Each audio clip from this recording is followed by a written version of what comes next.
sõbrad, tere tulemast Eesti lõõtsapealinna Põlvasse. Just siia oleme tulnud Tallinnast umbes 2,5 tunni kaugusele, et rääkida nende muusikutega ja küsida, kuidas Põlva elab.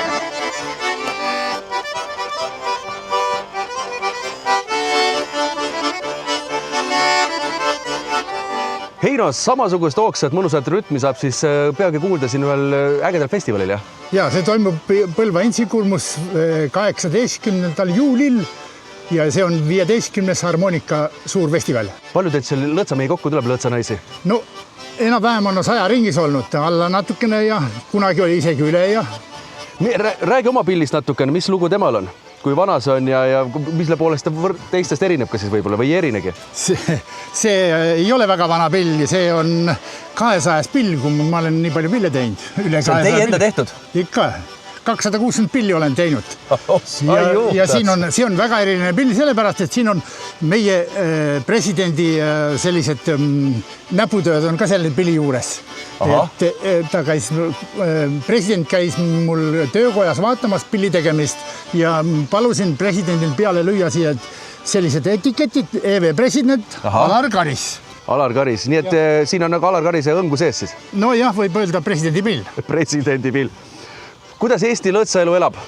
Tuleb meil mängijaid peale? No, eriti noorte olgast tuleb. Meeldib teile, jah?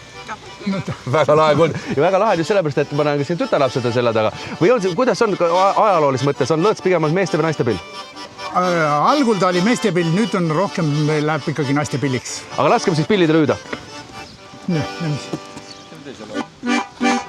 No nii.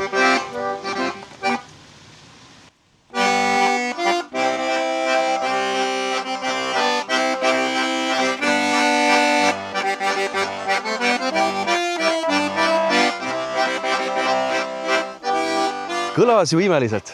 Põlvas ongi väga hea elada ja Põlvas kõlab kõik imeliselt. Kuidas Põlvas suvi tuleb? Tihe. Meil toimub väga palju. Näiteks Kiidjärvel saab teatrit vaadata. Eesti kõige suurem vabaõhuetendus. Ja kogukonnad teevad meil teatrit. Lutsu teatrietendused, väga menukaid ja populaarsed. Tulge Taevaskotta, tulge Veikparki. Veikpardi, seal ma olen ikka iga aasta korra ära käidud. See siiamaani toimib ja rahvas möllab. Ja, just. Väga lahe. Ja me oleme kuulnud, et padel on ka populaarne, nii et hetkel on kopp maas ja varsti saab padelit ka Põlvas mängida. Aga peab see nüüd paika tõesti, et ma tean, naisterahvaste käest vanust ei küsita, aga see peab vanust ütlema, aga Eesti kõige noorem vallavanem siis, jah? Ja, täpselt nii. Ja Eesti kõige uuemas vallamajas. Aga teil on muru katusel isegi ju? Ja, just nii rohelised. Me oleme väga rohelised ja meil on kõige tumedama veega järved Põlvamaal. Ja tasub tulla, see on üks igavesti põnev ja hea paik.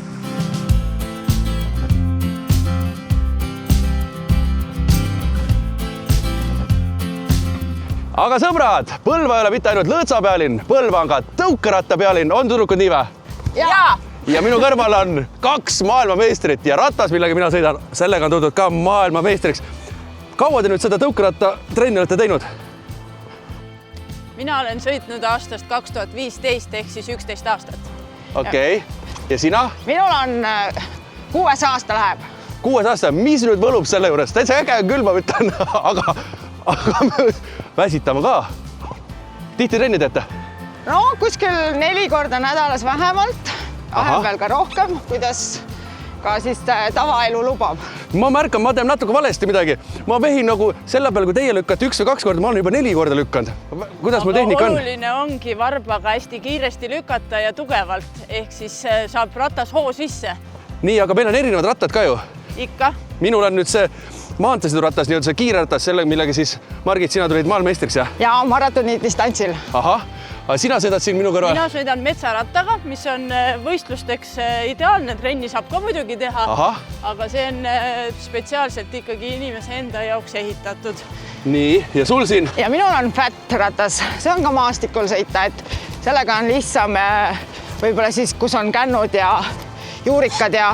Nii, aga nüüd, kui Eestimaalane satub see Põlvasse, tahab ka proovida, siis tuleb lihtsalt teie juurde, võtab nööbist kinni, jah? Põhimõtteliselt küll.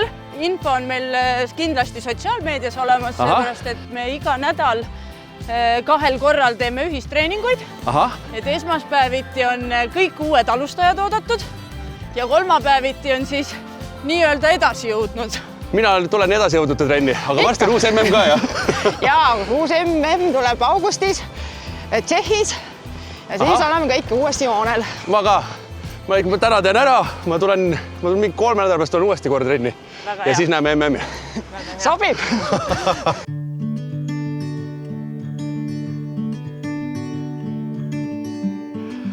Ja nüüd tervitan ma teid Eesti kõige paremast kontserdipaigast ja see asub Põlva Kultuurikeskuse katusel.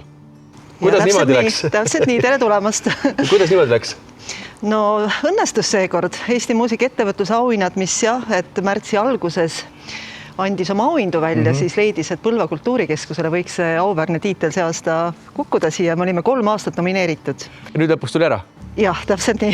Ja aga kuidas nüüd see suvi tuleb siis? Me oleme hästi tegelikult õnnelikud, et see tiitel just kukkus meile meie juubeliaastal. Ehk siis Põlva Kultuurikeskus tähistab sel aastal 35. juubelit. Õigepäev on 28. juuni ja kohe peale jaanipäeva 27-28 juuni meil on siin ka päris uhke majafestival. Me tähistame suurelt. Meil on siin laupäeval 27. on väga ägedaid bände, näiteks Winnie Puh, kes on sellest majast välja kasvanud kunagi, siin alustanud. Ja lisaks veel Pombillats, Meisterjaan, Karmitorud, Liisi Koikson esineb siin pühapäeval 28. juunil. Et selline väga äge festival ja nende päevade raames on võimalik ka tutvuda, mis siin majas veel on. Meil on siin ateljeed, stuudiod, avatud uksed. Me avame 2 näitust. Meil on galeriid siin, Põlvamaa kunstnike näitused avame. Et selline üks äge nädalavahetus. Äge nädalavahetus, aga see ei tähenda nüüd ainult selleks festeriks peaks seda siia tulema. Tulik ikka Põlvamaa on äge koht. Põlva on äge koht. See lühike klipp kahjuks jah, sooviks televisioonis aega nii piiratud.